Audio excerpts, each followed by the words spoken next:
Bonjour et bienvenue dans cette vidéo de reconfinement. Ça y est, on est reparti, l'école est de nouveau fermée. Du coup, on va se retrouver chaque semaine, comme au mois de mars, avril, mai. Nous allons nous retrouver chaque semaine sur YouTube avec des cours en visio. Donc comme ça vous permettra de les faire quand vous le souhaitez et à votre rythme. Donc, je ne vais pas vous expliquer le principe, vous le connaissez. Nous allons travailler ensemble, nous allons faire de la lecture de notes, de la lecture de rythme, de temps en temps du chant, de temps en temps de l'écrit. Aujourd'hui, ce sera de la lecture de notes et de la lecture de rythme. D'accord? Sachant que la lecture de rythme peut être chantée. Voilà, vous verrez tout ça juste après. Pour aujourd'hui, vous aviez normalement, enfin pour aujourd'hui, pour cette semaine, si on avait eu cours normalement, vous aviez le numéro 15, 16, 17 dans les pages jaunes. Donc c'est la page 10, numéro 15, 16, 17. D'accord? Je reviens pas dessus, on va avancer un petit peu. On va avancer aujourd'hui, on va faire le numéro 18 et le numéro 19. Donc je suis sur la page 10 de votre cahier et ce sont les pages jaunes. D'accord? Donc le numéro 18, c'est un numéro où vous allez découvrir, ou en tout cas voir ou revoir si vous ne l'avez pas déjà vu avec votre prof d'instrument. Vous allez pouvoir découvrir le sol aigu qui est posé sur la portée. Le sol qui est posé sur la portée. D'accord? Vous connaissez tous le sol, celui-là. Ok, tac, qui est dans la deuxième ligne. Ici, le sol, il est aigu et il est là-haut, perché, tout en haut, posé sur la portée. D'accord? Ok, donc on va y aller. Je vais mettre un petit métronome. Et c'est parti pour le numéro 18. 1, 2, 3, 4. Sol, si, ré, mi, sol, fa. Assez simple. Si c'est trop rapide, vous mettez la vidéo en pause, vous le faites tranquillement, vous gérez à votre rythme, et quand vous êtes prêt, vous le refaites avec moi. Et 1, 2, 3, 4. Sol, si, ré, mi, sol, fa. Ça marche? Très bien. Voilà ce petit exercice pour découvrir le sol. Ensuite, on arrive au numéro 19, où là, on a tout. Beaucoup de notes, on a beaucoup de groupes, des rythmes. Enfin, on n'a pas de rythme, on a des groupes de notes. Je dis n'importe quoi. Numéro 19. On va le faire ensemble, on va baisser un tout petit peu le tempo. Et c'est parti. Et 1, 2, 3, 4. Fa, sol, fa, mi, la, ré, fa, ré, sol, do, si, fa, ré, la, fa, ré, la, fa, do.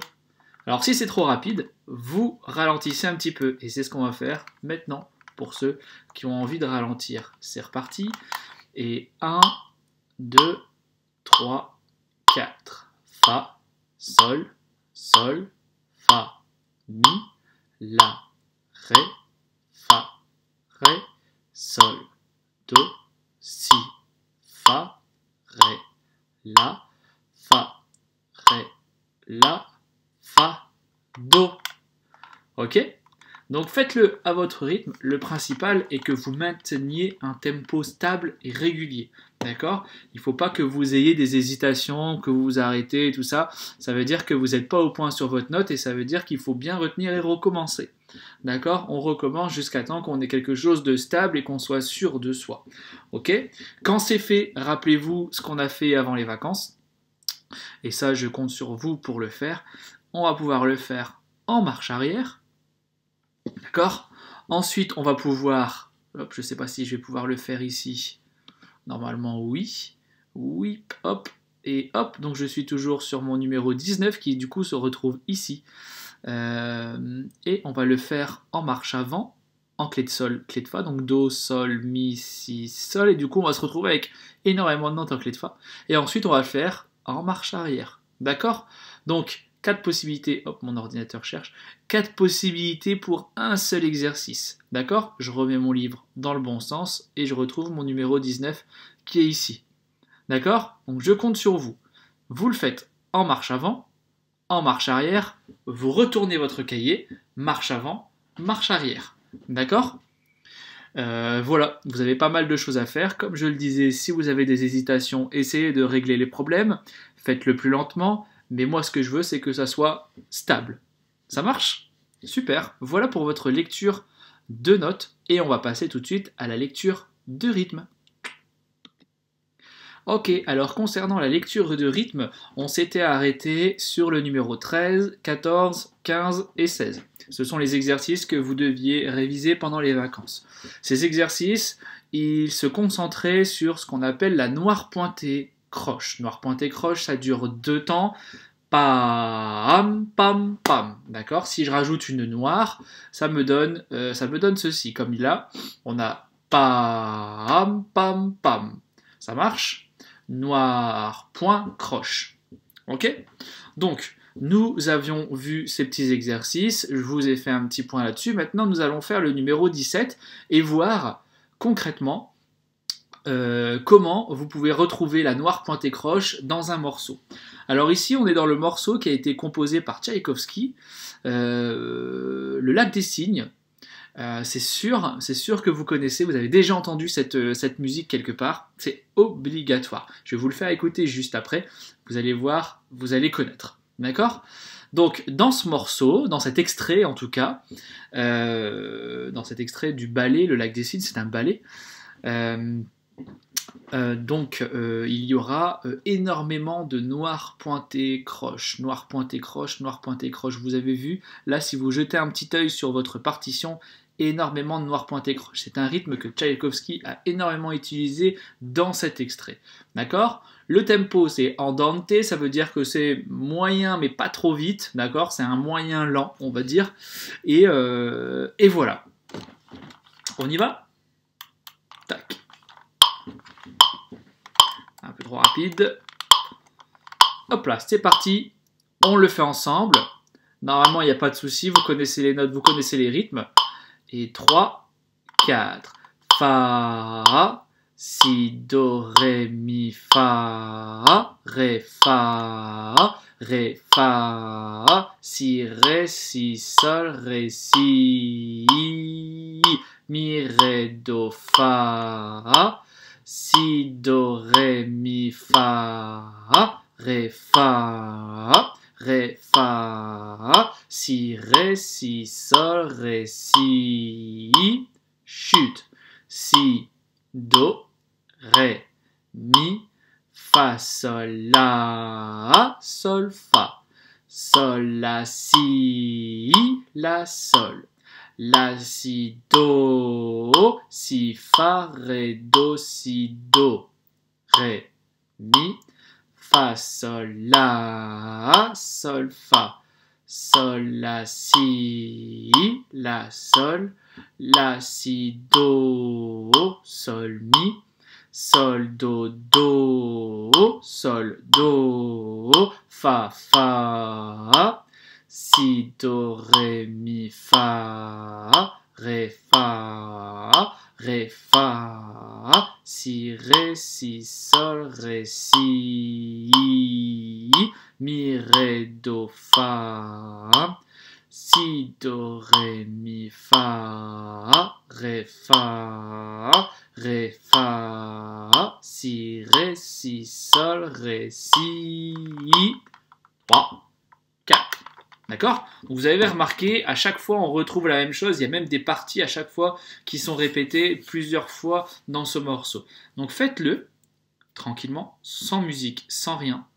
Donc vous mettez la vidéo en pause, vous le faites une fois, 2 fois, voir si tout va bien, les notes, les rythmes, etc. Ça marche? Et une fois que c'est fait, je vous le fais écouter maintenant. Alors, c'est simple, hein, vous pouvez le faire de votre côté. Vous allez sur YouTube, vous tapez Tchaïkovski, Le Lac des Cygnes, ouverture si vous voulez, mais pas obligatoirement, et vous allez avoir cette musique. Je vais vous le faire et on va l'écouter ensemble, et surtout, je vais vous suivre votre partition en même temps. A tout de suite. Ok, donc je suis toujours là, je suis caché derrière ma vidéo YouTube, mais cela va me permettre de vous montrer la vidéo et également de vous suivre en même temps votre partition. D'accord, c'est parti.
Ok, et ensuite la vidéo continue.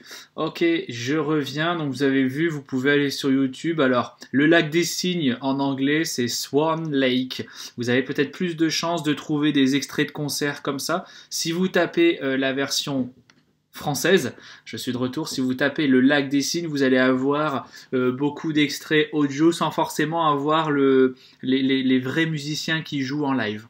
D'accord? Donc juste un petit point sur cet extrait. Vous avez vu que ça va un petit peu plus vite que ce qu'on a fait tout à l'heure, mais c'était un déchiffrage. Deux choses. Le lac des cygnes, alors vous avez vu, hein, je vous l'avais dit, je suis sûr que vous avez déjà entendu cette musique. Le lac des cygnes, je ne sais pas si vous avez remarqué au début, on utilise beaucoup la harpe qui vient accompagner. La harpe et le thème qui est marqué sur votre partition, le thème qui est joué au hautbois. Et ce n'est pas sans rappeler, pareil, le hautbois qui a déjà été utilisé par Prokofiev dans Pierre et le loup pour symboliser le canard. Ici, le hautbois joue le thème du cygne. Vous voyez, on est toujours dans le même domaine entre le canard, le cygne. On utilise ce hautbois qui a un son un petit peu particulier. Et voilà, vous avez vu en fait, les deux compositeurs ont eu entre guillemets les mêmes idées. Et donc la harpe qui accompagne le hautbois, qui fait le thème, la harpe, elle, qui symbolise aussi, qui a quelque chose de très cristallin et qui symbolise aussi, qui symbolise l'eau. Donc le choix des instruments est très important. Vous avez vu ici le lac des cygnes. On a une harpe qui est très présente, un orchestre, et le thème du cygne qui est joué par le hautbois. Ça marche? Donc n'hésitez pas à écouter cette vidéo, n'hésitez pas surtout à bien travailler cet exercice avec les noirs pointés, croche, tam, pam, pam. Ça marche, le reste du temps ce sont des croches, c'est pas très compliqué. La chose peut-être qui sera un peu compliquée, c'est d'aller chercher les notes un peu aiguës qui sont ici le la, si, do. Mais voilà, travaillez bien ce morceau, écoutez, vous pouvez aller voir aussi des extraits du ballet, le lac des cygnes, puisque le lac des cygnes c'est un ballet, donc vous allez tomber aussi sur des vidéos où vous pouvez trouver des danseuses en même temps, puisque c'est le principe d'un ballet, c'est d'avoir de la musique accompagnée par de la danse. Voilà, c'est tout ce que j'avais à vous dire pour cette semaine. Je compte sur vous, faites ça bien. Si vous avez des questions, n'hésitez pas à m'écrire, je répondrai avec plaisir. Je vous souhaite bon courage et je vous dis à la semaine prochaine. Au revoir.